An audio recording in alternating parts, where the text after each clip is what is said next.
Bonjour, aujourd'hui j'aimerais revenir sur la collection UC Artgraph que je vous ai présentée avec un premier kit qui représentait une tête de Zaku, des personnages et quelques accessoires dont une moto avec l'équipe de Rambaral au 1.35. Et cette fois-ci on va aller du côté de la Fédération. Et on va changer aussi, non pas d'univers, puisqu'on reste vraiment clairement, de toute façon c'est UC Artgraph, dans l'Universal Century, mais on va changer de série. On va passer à une série d'OEV qui malheureusement pour l'instant est totalement inédite en France, et c'est bien dommage puisqu'il s'agit de 08 MS Team.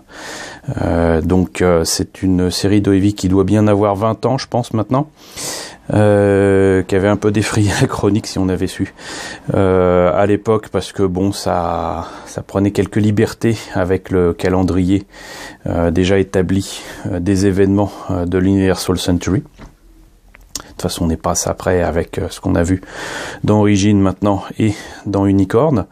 Mais au final, une excellente série, je crois de facilement une dizaine d'épisodes, peut-être 13, je ne sais plus. Mais en tout cas, c'est très certainement pour moi la bonne surprise de la fin des années 90. Enfin, c'était milieu des années 90, fin des années 90, par une bonne partie de ceux qui ont fait le succès, notamment d'Escaflowne et surtout de Cowboy Bebop. Je pense notamment à son Cara Designer. Et donc là, on a quand même un aspect quand même plus proche d'une guerre conventionnelle dans l'univers Gundam, même si ça commence dans l'espace, avec de simples soldats. Et c'est exactement la même qualité que je retrouve dans 0083, dont je vous ai souvent parlé. À savoir qu'il n'y a pas d'histoire de New Type dans cette histoire-là. Il n'y a que finalement la bonne volonté et le courage d'humains, tout ce qui est de plus normaux, et qui sont tout simplement bouleversés par leurs propres convictions et le fait de devoir finalement faire les choses bien. Voilà.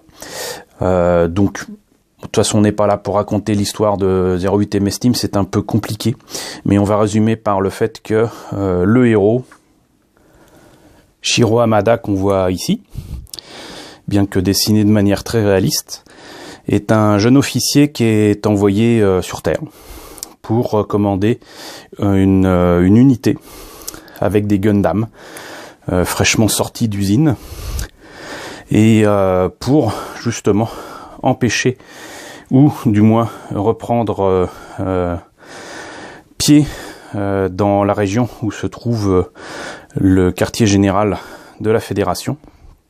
Il se trouve que, si je me rappelle bien, c'est en Guyane, et que c'est en pleine jungle. Donc du coup, on a dans cette OEV la possibilité de voir finalement des Gundam lutter coude à coude avec des Zaku, utiliser des armes qu'on n'avait pas nécessairement vues, mais qui rappellent éventuellement, j'allais dire, le monde réel. Particularité également, c'est qu'évidemment l'utilisation des Zaku et des Gundam empêche l'utilisation de moyens de reconnaissance habituels, à savoir essentiellement le radar. C'est plus possible. Donc du coup, ils ont un véhicule, un Overcraft en plus, qui a un système de détection sonore. Et ça, c'est super bien trouvé, puisque finalement, faut retrouver finalement un moyen de détecter l'ennemi, d'avoir un petit peu d'avance finalement sur l'avancée des unités alentours, et donc ils utilisent des espèces de, comment dirais-je, de sismographes, si vous voulez.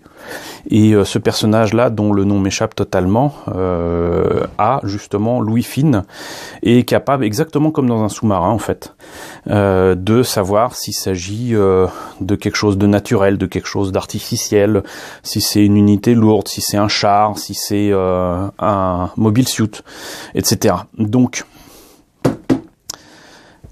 une OEV finement réfléchie, Une OEV qui apporte beaucoup de possibilités en termes de maquette en tous les cas, puisque du coup, ceux qui sont habitués à faire des dioramas ou des scènes rappelant le conflit en Indochine, Vietnam, ça peut reprendre des éléments qui sont largement utilisés et surtout largement distribués. Alors plutôt au 1.35 que au 1.72 et encore moins au 1.144.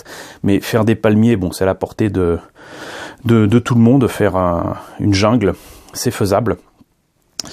Et là donc par contre, on a avec l'UC Hardgraph ce méca, ce tank sismographe là, qui est en 1.35 avec les personnages et tous les accessoires autour. Donc, par contre, c'est un kit qui date déjà de 2007. Ça fait déjà 11 ans. Ça fait bizarre, mais voilà. En tout cas, ça fait bizarre pour moi. Voilà ce que ça donne monter mes papins. Donc, vous voyez que différents personnages, si on n'a pas envie de s'emmerder avec la couleur chair, il y a moyen de faire quelque chose avec, j'imagine, les Real Touch Markers ou quoi, voilà. Ça fait encore très jouet, mais c'est faisable. Le véhicule, le voilà. Il est évident que, vu les conditions dans lesquelles il est utilisé, il est presque recommandé de faire une patine quand même très sévère. Mais vous voyez, ça donne quand même une forme et une patine assez sympathique. Moi, en plus, en le voyant comme ça, moi, ça me fait penser à des éléments d'une Battlestar façon Galactica. Et vous voyez, donc, il y a tout ce qu'il faut. Il y a les trucs pour justement détecter le son, la tourelle, les accessoires pour les personnages, les jerrycans, la machin, le truc, le bidule, le chose. Et voyons, voilà. Et là, c'est avec des figurines montées et peintes avec talent. Et on voit ici donc la possibilité de faire ça avec aussi. Donc le kit que je vous ai déjà présenté avec la tête de Zaku. Le véhicule que je n'ai pas, que je vous présenterai pas de sitôt. Et donc visiblement, si je ne me trompe pas, il me semble que c'était le 3e kit de cette collection qui était sorti. D'ailleurs, au passage, je n'ai malheureusement pas le tank à 2 canons de la Fédération. Par contre, si je me trompe pas, normalement quelque part je dois avoir un dernier kit UC Hardgraph qui représente un bras de Mobile Suit avec des soldats de la Fédération qui sont armés pour, a priori, pouvoir descendre à eux seuls à pied des Mobile Suits ennemis. Donc voilà ce que ça donne pour la boîte. J'oubliais d'ailleurs le prix. C'est pas si cher franchement vu le truc. 5500 yens, ça vous fait à peu près dans les 50 €. Et on va voir immédiatement ce que ça donne à l'intérieur. Alors je suis désolé, ça fera un petit peu de bruit tout à l'heure, mais je n'ai pas enlevé les pièces des sachets. Il y a tellement de pièces et il y a tellement de petites pièces que j'ai pas envie de les perdre, donc je vais les laisser dans les sachets. Et on va passer directement à la notice avec la superbe illustration, ici.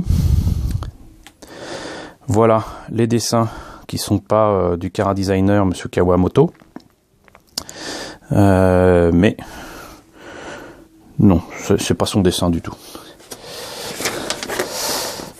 Là non plus, je pense que c'est des designs, des dessins qui ont été faits justement pour faire les personnages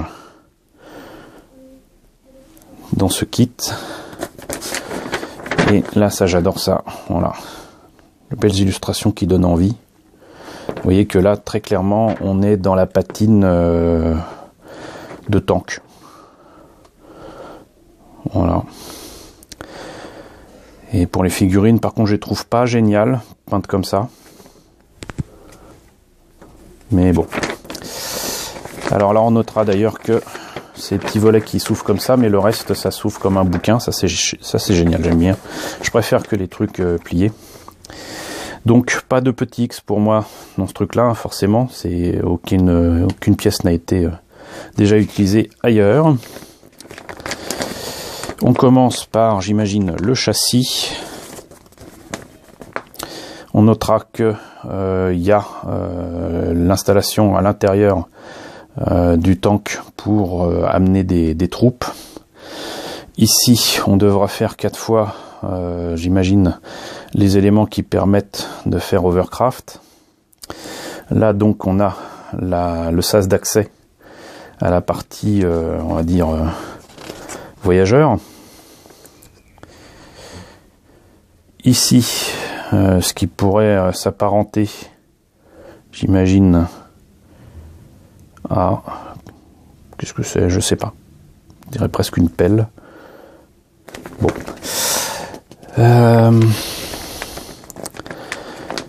Donc une fois ça fait, visiblement, on n'a plus qu'à mettre, on dirait presque un, comment dirais-je, une espèce de tente là, de trucs en toile qui mettent sur les vieux camions. Et ça m'a l'air pas simple, mais relativement aisé d'arriver à quelque chose avec cet engin. Donc après, apparemment, c'est beaucoup de détails.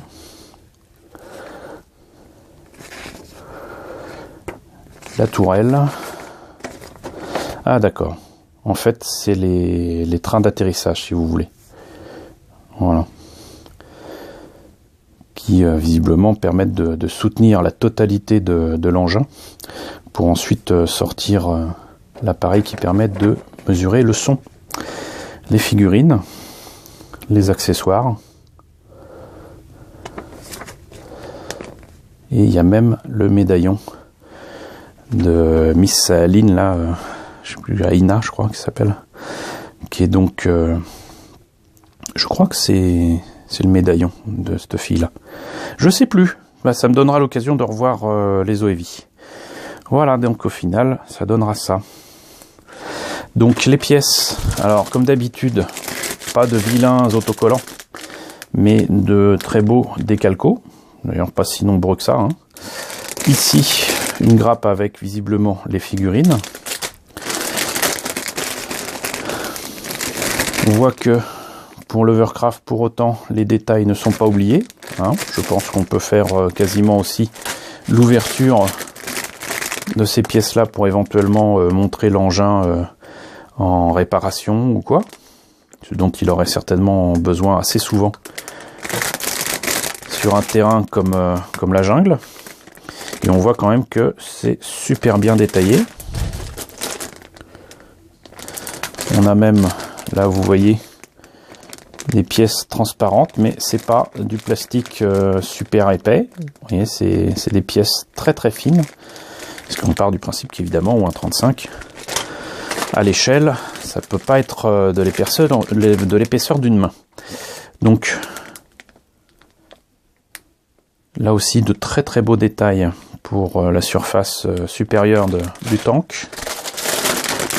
Les côtés, qui là aussi me fait dire que ça serait super à utiliser en kit bash.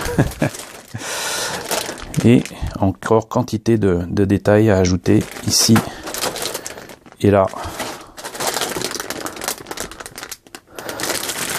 Il y a même des polycaps, vous voyez. Donc c'est un petit peu articulé. Donc, pour résumer, un superbe kit, encore une fois, UC Artgraph. De toute manière, à part l'espèce de véhicule volant de Xéon qui ne m'inspire pas du tout. À part pour les figurines et encore. Une très belle collection de Bandai d'il y a une dizaine d'années. Voilà, écoutez, j'espère que la présentation de ce kit vous a intéressé. N'hésitez pas à me dire ce qu'il en est dans la section commentaires. N'hésitez pas à liker. Les pouces bleus en ce moment, c'est super important, vraiment. N'hésitez pas à partager, n'hésitez pas à vous abonner si ce n'est pas déjà fait. Coucou aux nouveaux abonnés qui nous ont rejoints dernièrement. On est dans les 1610 si je me trompe pas actuellement, donc ça c'est super cool. Coucou aux grands anciens qui me suivent depuis longtemps. Merci à tous de votre fidélité et je vous retrouve très bientôt, j'espère, pour la présentation d'un autre kit UC Artgraph.